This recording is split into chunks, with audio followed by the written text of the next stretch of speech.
Bismillahirrahmanirrahim. Alhamdulillahi rabbil alamin. Allahumma salli wa sallim wa barik ala Muhammad wa ala ali Muhammad. Allahumma inna nas'aluka ilman nafi'an wa rizqan tayyiban wa amalan mutaqabbala. Rabbana taqabbal minna innaka antas samiul alim wa tub alaina innaka antat tawwabur rahim. Allahumma ansuril mujahidin warhamil mustad'afin wa dammir a'da'ad-din wa atmis ala amwalihim amin ya rabbal alamin. Alhamdulillah kaum muslimin rahimani wa rahimakumullah, kita masih melanjutkan pembahasan kitab Sunan At-Tirmidzi, masih bersama hadis-hadis yang menafsirkan Al-Quran Al-Karim, dan kita sudah sampai pada hadis-hadis tentang tafsir surat Maryam, hadis 3161. Faqala al-muallif rahimahullahu ta'ala wa nafa'ana bihi wa bi'ulumihi fid dharain amin. Dari Abu Hurairah radhiyallahu anhu bahwasanya Rasul sallallahu alaihi wasallam bersabda, "Idza apabila ahabballah, Allah mencintai abdan seorang hamba, nada Jibril, Allah panggil malaikat Jibril, inni sesungguhnya aku Allah qad ahbabtu fulanan, aku sudah mencintai si fulan, fa ahibbah, maka cintailah si fulan tadi." Kemudian Rasul sallallahu alaihi wasallam bersabda lagi, fayunadi fis sama, lalu Jibril memanggil di langit, yaitu memanggil para malaikat supaya mencintai orang itu juga. Summa tanzilu lahul mahabbah, kemudian turunlah untuknya kecintaan fi ahlil ardi, pada penduduk bumi. Fadzalika qaulullah, itulah kalam Allah yang disebutkan pada surat Maryam ayat 96. Innal ladzina amanu wa 'amilus shalihat sayaj'alu lahumur rahmanu wudda, sesungguhnya orang-orang yang beriman dan beramal soleh, Allah akan menjadikan bagi mereka itu akan kecintaan. Jadi yang dimaksud wuddan, kecintaan, ini kecintaan dari siapa? Dari Allah asalnya. Kemudian turun kepada malaikat Jibril, kemudian turun kepada seluruh penghuni langit, para malaikat, kemudian turun kepada penduduk bumi. Jadi kalau di dunia ada orang dicintai oleh banyak orang maksudnya orang-orang baik, kaum muslimin yang baik-baik, maka itu tanda Allah cinta kepadanya, Pak. Misalnya ada ulama terkenal namanya Syekh Yusuf Qaradawi. Ketika beliau wafat, maka banyak umat Islam Indonesia yang mensalatkan jenazahnya, padahal beliau tinggalnya di Qatar sana. Nah, itu insya Allah tanda-tanda Allah cinta sama beliau. Demikian juga misalnya di Indonesia ini ada tokoh Habib Rizik misalnya, banyak umat Islam yang senang kepada beliau, sehingga ketika membuat acara 212 yang turun itu jutaan umat. Ya memang ada segelintir orang yang tidak suka, itu biasa. Nabi Muhammad saja juga ada yang tidak suka, ya.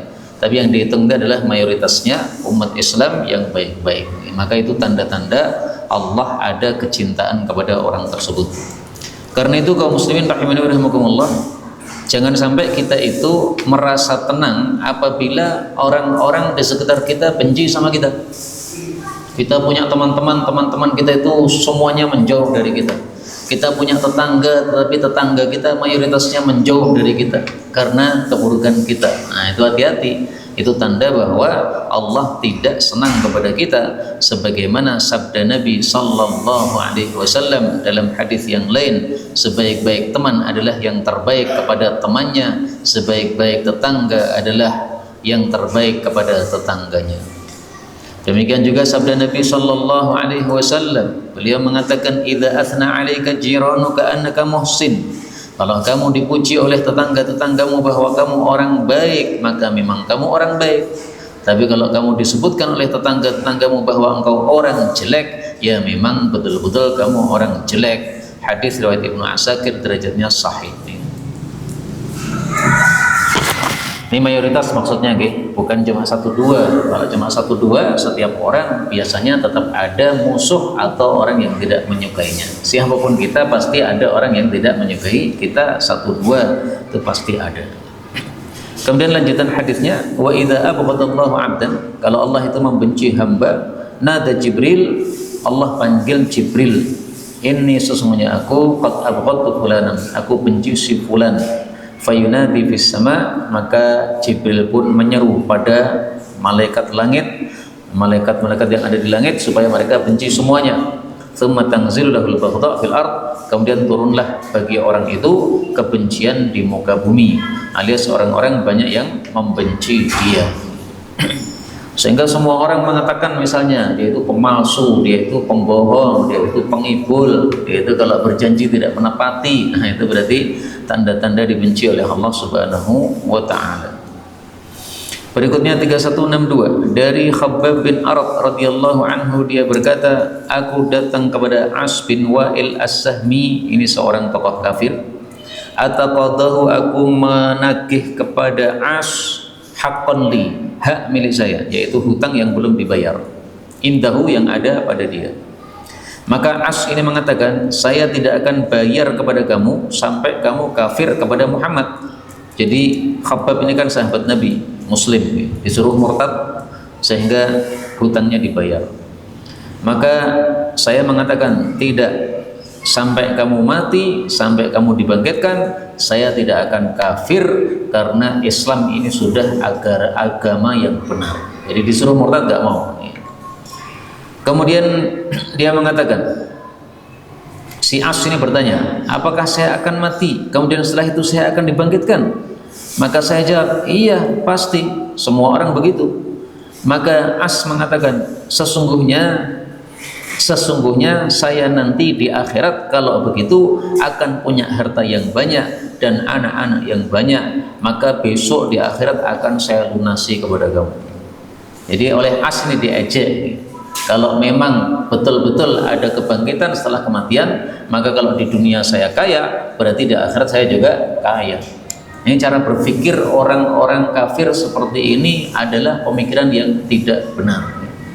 Karena kekayaan di dunia itu bukan tanda kekayaan di akhirat. Ini dua kehidupan yang berbeda. Apakah kalau orang dikayakan oleh Allah berarti Allah ridho? Apakah kalau orang dimiskinkan oleh Allah berarti Allah benci? Kalau cara berpikirnya seperti itu, berarti Fir'aun itu orang yang diridhai Allah, sehingga besok akan kaya raya di akhirat. Tapi ini kan pemikiran yang tidak benar seperti ini. Maka turunlah ayat yang membantah ucapan As tadi. Afaraital ladzi kafara bi ayatina wa qala la utayanna malan wa walada. Apa pendapatmu tentang orang yang kafir terhadap ayat-ayat kami dan dia mengatakan, sungguh betul-betul aku akan dikasih besok di akhirat harta yang banyak dan anak-anak yang banyak. Nah, yang dimaksud alladzi kafar, orang yang kafir itu adalah As bin Wa'il tadi. As bin Wa'il ini siapa, Pak? Kita kenal sahabat Nabi namanya Amr bin As, sahabat Nabi ya. Nah, As bin Wa'il ini bapaknya. Jadi bapaknya kafir tengik, anaknya sahabat Nabi. Amr bin As masuk Islam tahun 8 Hijriah. Nah, bapaknya sampai mati tidak masuk Islam. Kemudian Amr bin As punya anak namanya Abdullah bin Amr, ahli ibadah. Jadi ahli ibadah, bapaknya juga sahabat Nabi yang mulia, tapi bapaknya lagi kafir tengik. Karena itulah Rasulullah SAW ketika ditawari oleh malaikat gunung, wahai Muhammad, kamu pengen apa saya lakukan? Kalau memang orang-orang kafir Quraisy ini saya timpui gunung saja supaya mati semuanya, saya bisa. Atau orang-orang Taif. Maka Rasulullah SAW menjawab, tidak. Saya berharap kalau bapaknya kafir, maka anak-anaknya atau cucunya nanti akan masuk Islam.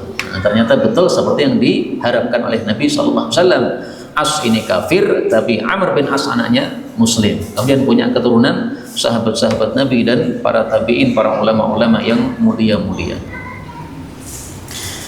Ayat ini meskipun bicara tentang As bin Wa'il, alladzi kafara, itu adalah As bin Wa'il, tapi ini berlaku untuk semua orang kafir, Pak. Orang kafir siapapun yang dia itu ngomong atau melakukan atau meyakini seperti yang dilakukan, diyakini oleh As bin Wa'il, maka nasibnya nanti di akhirat sama dengan As bin Wa'il, masuk neraka, kekal di dalamnya. Sampai di sini sudah selesai tafsir surat Maryam. Kita berpindah kepada babun wa min surati Thaha, tafsir surat Thaha. Thaha itu diperselisihkan oleh para ulama apa makna dari Thaha. Pendapat yang pertama, Thaha itu adalah min asma'i Muhammadin sallallahu alaihi wasallam, dari nama Nabi Muhammad sallallahu alaihi wasallam. Tetapi pendapat ini tidak punya dalil yang sahih. Pendapat yang kedua, bahwasanya menurut jumhur mayoritas ulama, la ya'lamu tafsirahu illallah. Tidak ada yang mengetahui tafsir dari kata-kata Thaha selain Allah Subhanahu wa ta'ala. Sama dengan alif lam mim, sama dengan alif lam ra dan sebagainya. Itu yang tahu tafsirnya hanya Allah. Dan terus fungsinya apa? Kata-kata Thaha kalau tidak diketahui tafsirnya selain oleh Allah. Fungsinya adalah sebagai tantangan kepada orang-orang kafir. Seolah-olah Allah mengatakan, kalau memang Quran buatan Muhammad, kamu buat Quran tandingan. Hurufnya sama, ada ta, ada ha, ada alif, ada lam, ada mim, sama hurufnya dengan huruf yang biasa kamu pakai harian. Tapi ternyata mereka tidak bisa menanggulangi tantangan tersebut sampai hari ini. Berikutnya 3163 dari Abu Hurairah radhiyallahu anhu berkata, lamma qafala tatkala pulang Rasulullah sallallahu alaihi wasallam min Khaybar, dari Khaybar, asra, beliau itu berjalan malam hari, lailatan, pada sebagian malam, hatta adrakahu, sehingga mendapati beliau al-kara, ngantuk atau tidur. Maka anakha, beliau pun menderungkan ontanya, fa'arrasa, lalu beliau istirahat malam hari. Arrasa itu ada yang mengartikan istirahat malam hari, ada yang mengartikan istirahat secara mutlak, bisa siang bisa malam. Qala, kemudian beliau bersabda, ya Bilal, wahai Bilal, ikla' lana, jagalah untuk kami al-lailata, malam ini. Jadi ini dalil bahwasanya kalau kita sedang safar kemudian kita istirahat tidur, maka hendaklah ada yang berjaga-jaga, Pak. Jangan sampai tidur semua. Kalau tidur semua akhirnya nanti barang-barang bisa dicuri orang. Nah, maka di sini pun Rasul juga melakukan apa? Ikhtiar.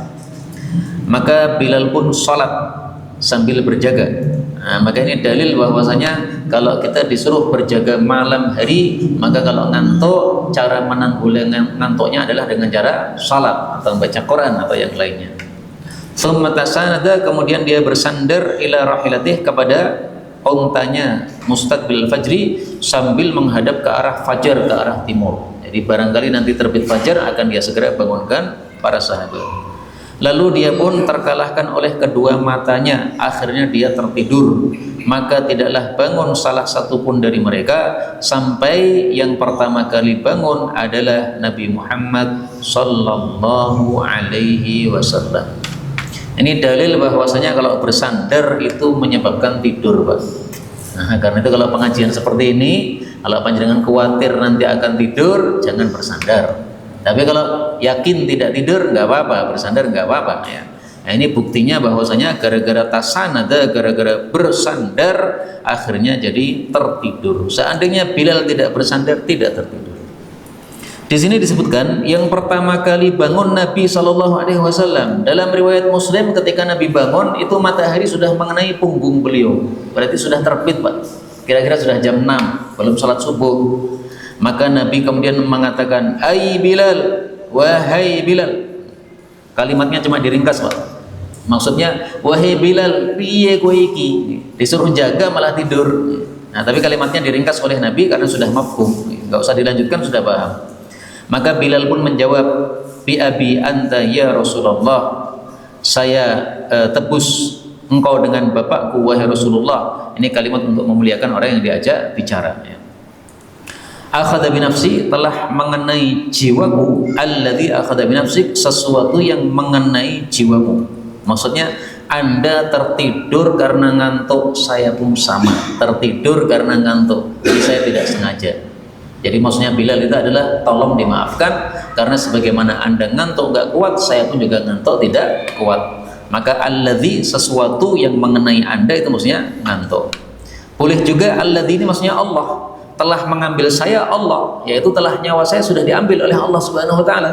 Karena orang tidur itu hakikatnya nyawanya ditarik, diambil oleh Allah Subhanahu wa taala. Sehingga maksudnya Bilal, yang bikin saya tidur ini ya Allah Subhanahu wa taala. Jadi jangan salahkan saya, Allah yang mau bikin saya tidur.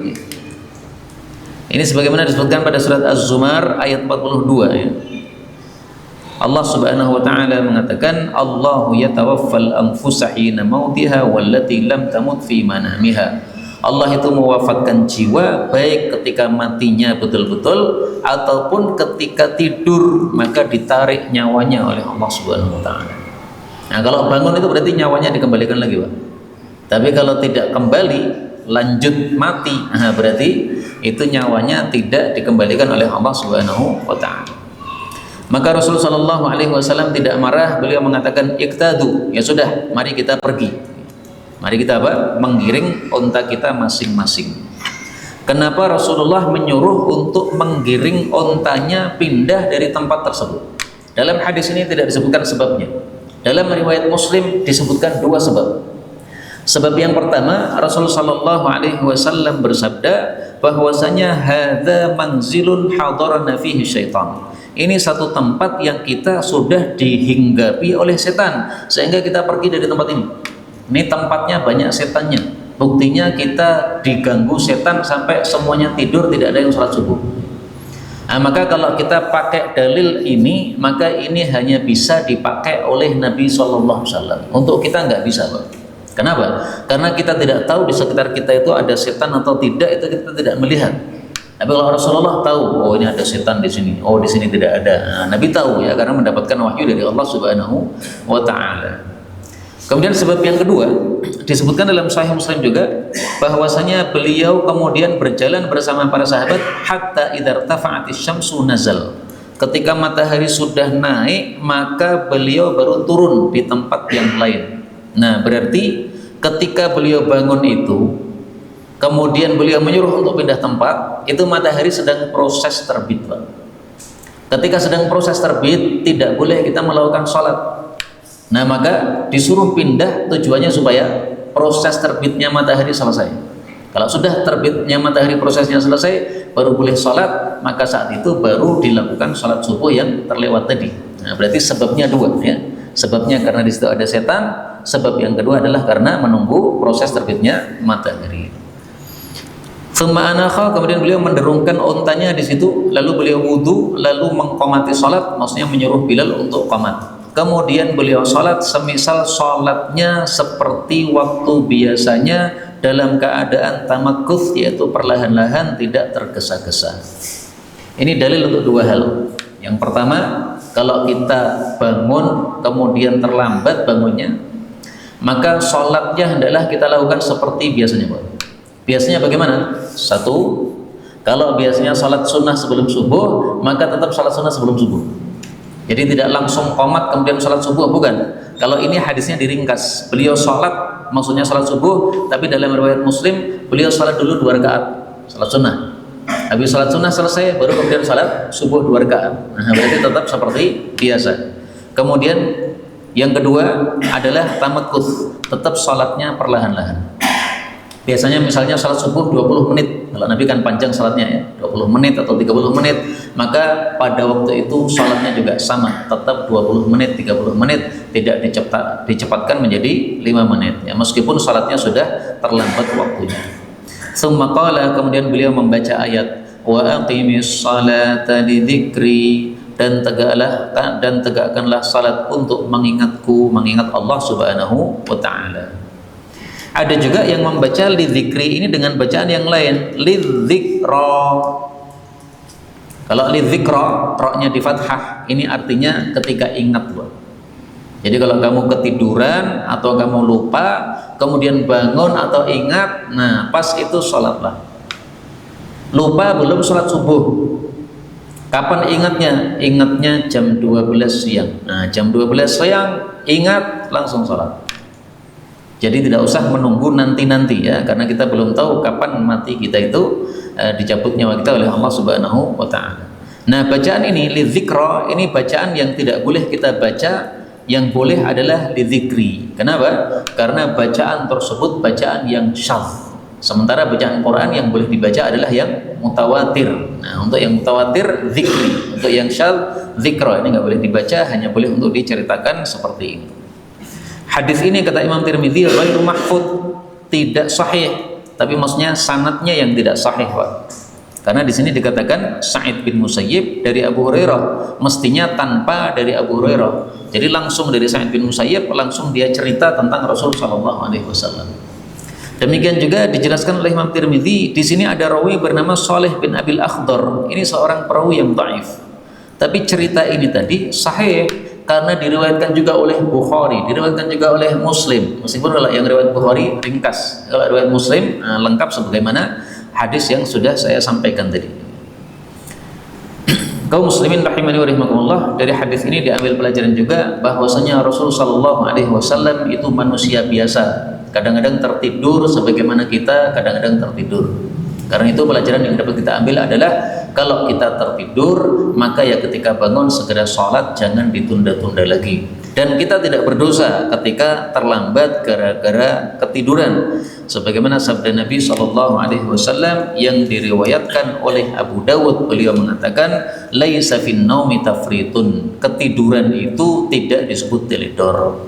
Innamat tafrit fil yaqadhah. Yang disebut teledor itu kalau Anda bangun tapi tidak segera sholat sampai akhirnya lepas waktunya, sibuk dengan pekerjaan, padahal kita bangun mendengar adzan tapi tidak segera ke masjid, akhirnya lupa gara-gara sibuk dengan pekerjaan tadi. Nah, itu yang teledor. Kalau ketiduran tidak ada masalah. Tapi jangan bersengaja tidur apabila sudah mendekati waktu sholat, kalau memang kita khawatir akan terlambat. Misalnya sudah setengah 12, di rumah tidak ada siapa-siapa kecuali diri kita.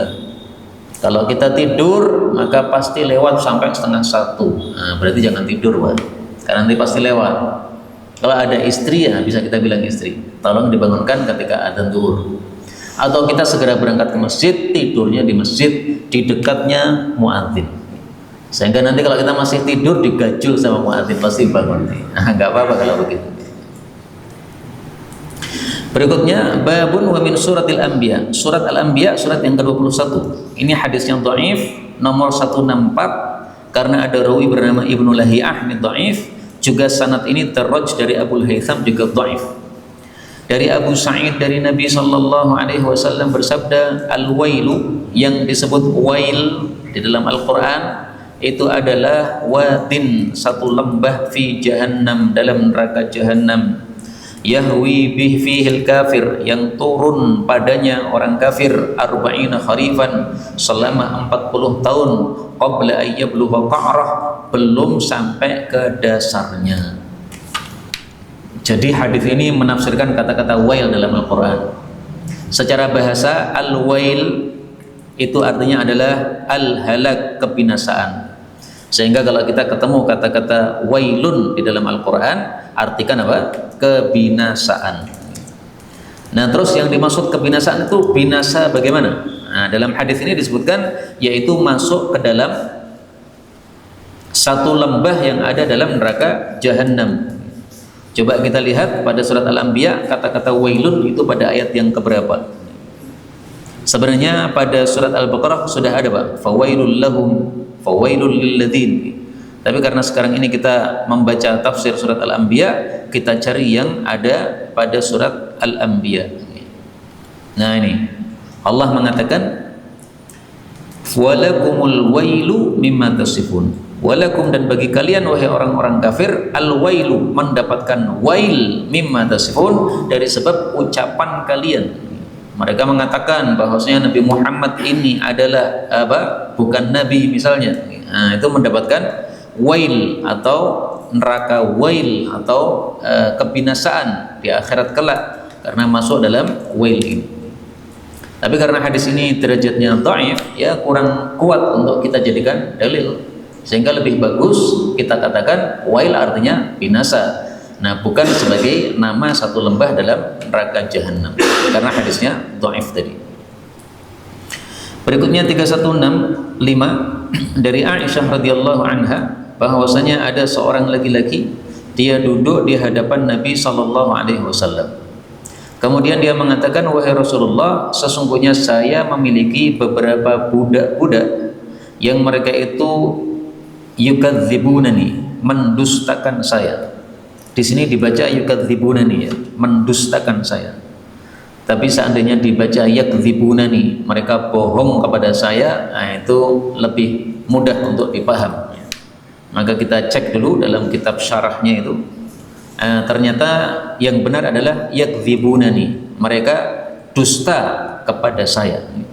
Sehingga ini harokatnya yang tertampil ini salah banget. Ini mestinya apa?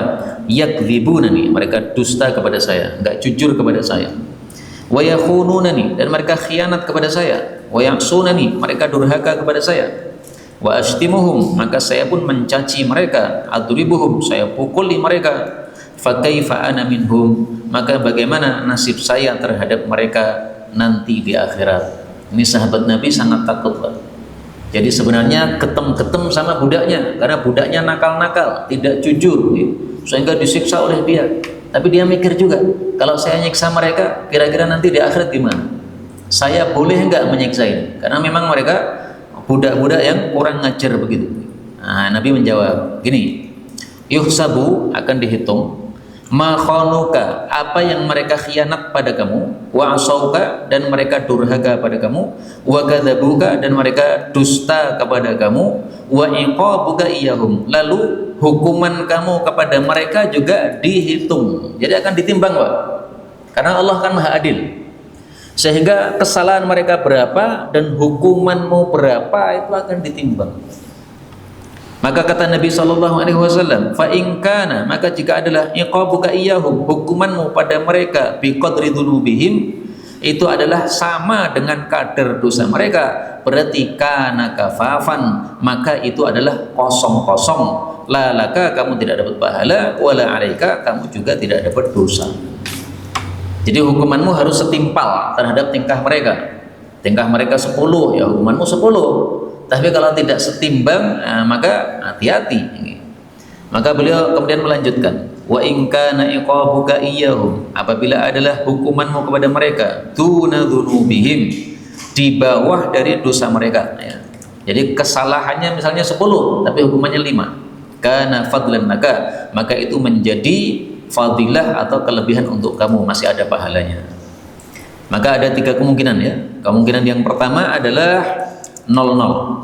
Kemungkinan yang kedua adalah kita masih punya sisa pahala. Sekarang kemungkinan yang ketiga, wa in kana iqabuka, jika adalah hukuman kamu iyahum kepada mereka fauqa dzunubihim, di atas dosa mereka, uktussalahum minkal fadlu, maka akan dikisos untuk mereka dari kamu akan kelebihannya tadi. Jadi kesalahan mereka 10, dihukum 20, nah berarti tambah 10-nya nanti akan dibalaskan, Pak. Budak-budak yang dulu dipukul itu akan balas mukul. Kenapa? Karena majikannya terlalu jahat, terlalu keras, nih.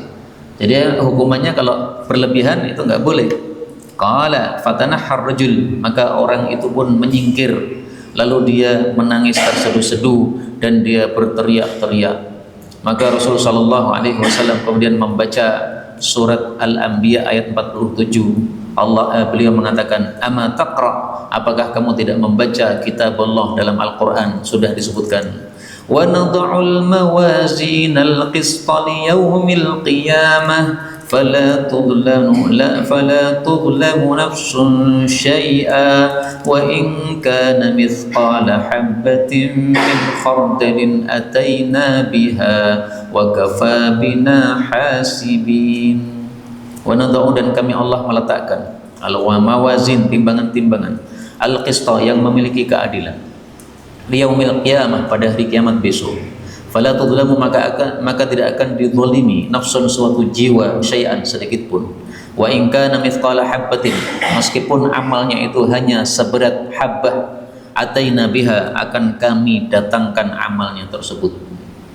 Nah, ini dalilnya bahwasanya Allah Subhanahu wa taala akan menghukumi dengan adil apa yang terjadi di dunia. Di dunia tidak adil, nanti akan diselesaikan oleh Allah di akhirat. Misalnya di dunia Ada seorang bapak tidak adil kepada anak-anaknya, satu dikasih banyak, satu dikasih sedikit, padahal mestinya jatahnya sama. Warisan tidak dibuat adil tapi dibuat tidak sama, ya. Nah, maka ini nanti Allah Subhanahu wa taala akan bereskan. Di dunia ada orang-orang dibunuh, Laskar FPI dibunuh. Ada berapa orang dulu? 6 orang, ya, Laskar FPI di KM 50 sampai sekarang tidak diusut. Nah, ini berarti adalah kezaliman, tidak akan dibereskan oleh Allah Subhanahu wa taala. Akhirnya orang ini pun mengatakan, demi Allah wahai Rasulullah, saya tidak mendapati untuk diri saya dan budak-budak saya sesuatu yang lebih baik daripada saya berpisah dengan mereka. Saya saksikan kepada engkau bahwa budak-budak saya ahrarun kulluhum, semuanya merdeka, saya merdekakan, supaya saya tidak perlu dihisab lagi oleh Allah Subhanahu wa taala. Ini orang-orang yang cerdas dalam kehidupan dunia begini, Pak. Pengennya besok masuk surga tanpa hisab, tanpa adab, daripada dihisab oleh Allah. Karena kita kan tidak bisa mengetahui kan, hukuman kita begini, dosa mereka segitu, itu di mata Allah sudah selevel atau tidak? Mungkin kita merasanya dosanya segitu berarti hukumannya pantasnya segini, ternyata di mata Allah nggak pas. Oh, itu kamu terlalu kejam itu, ya. Kita kan nggak tahu kan, karena antara hukuman dengan perbuatan itu bukan sesuatu yang bisa dilihat. Perbuatan manusia apakah bisa ditimbang dengan timbangan yang ada pada kita? Nggak bisa. Demikian juga kalau kita mencambuk mereka, hukuman itu apakah bisa ditimbang dengan timbangan yang ada pada kita? Nggak bisa. Sehingga kita hanya bisa mengira-ngira ini kira-kira tepat hukumannya atau tidak.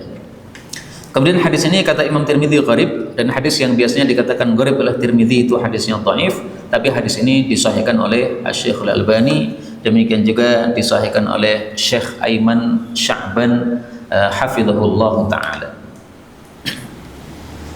Adapun di sini beliau menyebut nama Abdurrahman bin Ghazwan, ini seorang perawi yang thiqat sehingga riwayatnya tidak masalah. Berikutnya 166 dari Abu Hurairah radhiyallahu anhu, Rasul sallallahu alaihi wasallam bersabda, lam yakdzib, tidaklah berdusta Ibrahim, Nabi Ibrahim, fi syai'in, dalam sesuatu apapun, qattu, sama sekali, illa fi thalath, kecuali dalam 3 perkara. Yang pertama, ketika Nabi Ibrahim mengatakan inni saqim, sesungguhnya saya sakit. Ini surat As-Saffat ayat 89. Walam yakun saqiman, padahal beliau tidak sedang sakit. Nah, berarti bohong. Kemudian yang kedua, wa qauluhu, perkataan Nabi Ibrahim li Sarah, kepada istrinya Sarah, ukhti, ini adalah saudariku, padahal dia adalah istrinya. Yang ketiga adalah wa qaulihi, perkataan Nabi Ibrahim bal fa'alahu kabiruhum. Nah, ini yang berkaitan dengan surat Al-Anbiya. Bahkan telah melakukan pengerusakan terhadap berhala-berhala ini, kabiruhum hadza, berhala yang terbesar ini. Ini surat Anbiya ayat 63. Nah, jadi hadis ini menafsirkan surat Anbiya ayat 63 ketika Nabi Ibrahim alaihissalatu wassalam sudah meremukkan berhala-berhala, yang kecil-kecil semuanya diremukkan, kecuali yang besar tidak diremuk. Kemudian alat yang untuk meremukkan tadi digantungkan pada lehernya berhala yang besar tadi. Nah, begitu Nabi Ibrahim dipanggil oleh orang-orang, kamu pasti yang merusakkan, maka Nabi Ibrahim menjawab dengan jawaban ini, bal fa'alahu kabiruhum hadza, sambil nunjuk kepada berhala yang gede tadi. Yang merusak bukan saya, yang merusak ini berhala yang gede. Ini kan bohong, Pak, padahal yang merusak Nabi Ibrahim sendiri. Makanya sebagian qurra itu membacanya begini, bal fa'ala titik, kemudian kabiruhum hadza. Kalau dibaca berhenti di situ, bal fa'ala, ya betul, saya melakukan. Kabiruhum hadza, ini berhala yang paling besar adalah yang ini. Nah, berarti 2 kalimat, ya. Yang merusak memang saya. Nah, adapun yang besar adalah yang ini. Tapi lebih bagusnya kalau dibaca seperti normalnya, ya, bal fa'alahu kabiruhum hadza, berarti beliau memang bohong dalam hal ini, tapi bohongnya dalam rangka untuk mendakwai mereka, bukan dalam rangka untuk mendapatkan dunia. Jadi bohongnya bohong dakwah, bohongnya bohong untuk membela agama Allah Subhanahu wa taala. Sebagaimana pada hadis yang kemarin sudah kita baca dalam Sunan Tirmidzi juga. Tetapi hadisnya memang derajatnya tidak sahih, tetapi maknanya sahih. yaitu bahwasanya Nabi Ibrahim alaihi salatu wassalam ketika bohong, ma minha kadzbatun, tidak ada satupun dari bohongnya beliau itu illa ma halabiha an dinillah, kecuali bohong untuk membela agama Allah Subhanahu wa taala. Nah, tiga-tiganya ini untuk membela agama Allah, Pak. Pertama, ya, dia mengatakan ini saqim, sesungguhnya saya sakit, padahal kan tidak sakit. Kok mengatakan sakit gimana? Supaya ditinggalkan oleh orang-orang. Ini Ibrahim lagi sakit, biarkan di rumah. Nah, begitu ditinggalkan oleh orang-orang untuk perayaan mereka, maka Nabi Ibrahim bisa leluasa merusak arca mereka. Jadi beliau sengaja ingin merusak arca mereka supaya mereka tersadarkan diri bahwa arca itu nggak bisa diapa-apakan, tidak bisa menyelamatkan mereka. Kemudian ketika beliau mengatakan sakim, ya, mengatakan ukhti, saudariku. Nah, ini juga untuk dakwah, Pak. Beliau mampir di satu tempat, rajanya itu sangat suka sama cewek. Setiap ada cewek cantik diambil. Maka Nabi Ibrahim ditanya, itu cewek siapa itu? Nah, kata Nabi Ibrahim, itu saudariku. Kemudian Nabi Ibrahim pesan sama istrinya, nanti kalau kamu ditanya siapa, jangan jawab suami apa, saya suami, jangan ya. Tapi bilanglah saya saudara. Kenapa? Kita ini saudara seagama. Kamu Islam, saya Islam, berarti saudara seagama. Ini juga dalam rangka dakwah, Pak. Karena kalau beliau mati ya sudah, nggak bisa dakwah lagi. Kalau masih bisa hidup, bisa dakwah di kampung tersebut sehingga bisa menyebarkan Islam. Ini juga dalam rangka membela agama Allah Subhanahu wa taala. Atau kita katakan bahwa yang dalam rangka membela agama Allah secara langsung adalah dua kali kebohongan. Yang pertama yang ini sakim, yang saya sakit ini tadi. Kemudian yang kedua adalah yang bal fa'alahu kabiruhum, ketika beliau merusak berhala mereka. Kemudian Sarah ini adalah salah satu dari istri Nabi Ibrahim. Nabi Ibrahim istrinya ada 3, Sarah, kemudian Hajar, kemudian Qanturah. Nah, dari Sarah anaknya 1, yaitu Ishak. Dari Hajar anaknya 1, yaitu Ismail. Dari Qanturah ini anaknya banyak, ada 6 anak, sehingga total anaknya Nabi Ibrahim adalah 8 anak. Ismail, Ishak itu yang terkenal. Kenapa? Karena jadi nabi. Kemudian yang 6 berikutnya, totalnya berarti ada 8. Ini 6 berikutnya bukan nabi sehingga kurang begitu terkenal. Maka siapa yang anaknya 8, nah berarti mirip dengan Nabi Ibrahim alaihissalatu wassalam. Termasuk ibu saya anaknya 8 ya. Tapi bedanya kalau Nabi Ibrahim ini anaknya 8 dari 3 istri. Nah, kalau sebagian antum mungkin 8 anak 1 istri. Berikutnya 167 dari Ibnu Abbas radhiyallahu anhu mengatakan, telah berdiri Rasul sallallahu alaihi wasallam menyampaikan mau'izah, nasihat. Maka beliau mengatakan, ya ayyuhan nas, wahai para manusia, innakum, sesungguhnya kalian itu mahsyurun, kalian akan dikumpulkan ilallahi, kepada Allah besok di akhirat, muratan, dalam keadaan telanjang, ghurlan, dalam keadaan belum khitan.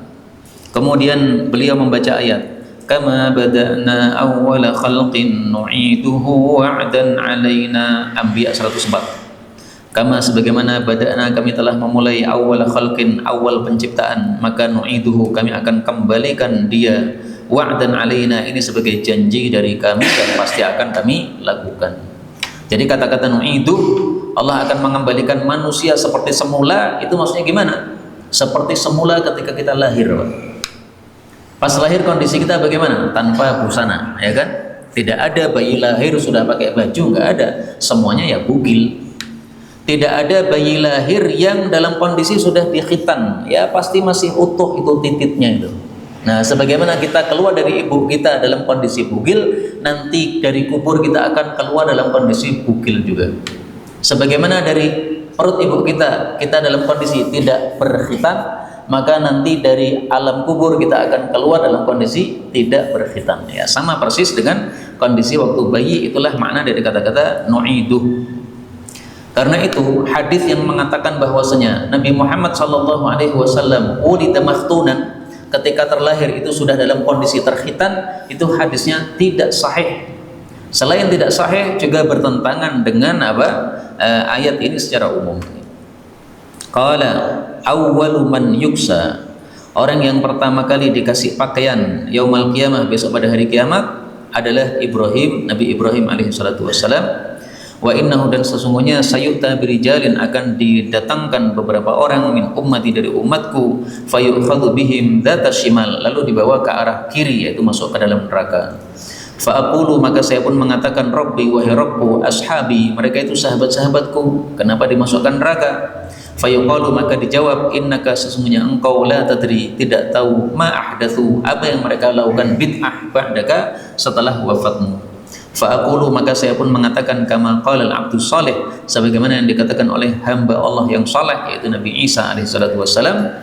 Nabi Isa mengatakan, wa kuntu alaihim syahidan ma dumtu fihim falamma tawaffaitani kunta antar raqiba alaihim wa anta ala kulli syai'in syahid in tu'adzibhum fa innahum ibaduk wa in taghfir lahum fa innaka antal azizul hakim. Wa kuntu alaihim syahidan, dan adalah aku ini menjadi saksi untuk umatku, madumtu fihim, selama aku masih hidup di tengah-tengah mereka. Falamma tawaffaitani, maka tatkala engkau mewafatkan aku ya Allah, engkaulah yang menjadi raqib alaihim, orang yang mengawasi terhadap mereka, dan engkau itu atas segala sesuatu maha menyaksikan. Jika engkau menyiksa mereka, mereka memang hamba-hambamu, tapi kalau engkau mengampuni mereka, ya engkau itu maha gagah dan maha bijaksana. Fayuqal, maka dikatakan, haula ilam yazalu murtadin, mereka tidak henti-hentinya murtad, ala aqabihim, kepada tumit-tumit mereka, jadi balik kafir, mungdu faraqtahum, sejak engkau sudah mati memisahi mereka. Nah, yang dimaksud sahabat-sahabat Nabi yang murtad ini siapa, Pak?